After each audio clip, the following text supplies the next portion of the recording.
এখন রয়েছি কলকাতা সেক্টর 5 লেভেলসে রয়েছি। এখানে কাজ চলছে এক্সডিজে 1000 মার্ক টু, এর মধ্যে প্লে কিউ রয়েছে। প্লে কিউ এটা খারাপ হয়ে গেছে, প্লাস নফের যে আছে দেখো ফেটে গেছে, ঠিক আছে, প্লে কিউর এটা।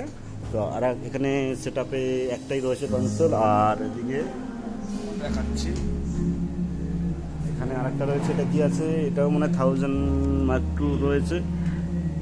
হ্যাঁ, এটাও মার্ক টু রয়েছে, 1000 মার্ক টু। এটারও প্লে কিউ এখন খোলা হচ্ছে, দেখি এটার কি অবস্থা।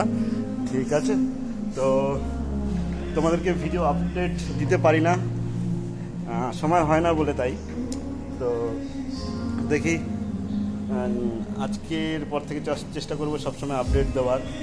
ঠিক আছে, তোমরা একটু সাপোর্ট করো। আর কি বলবো, টাটা বাই বাই।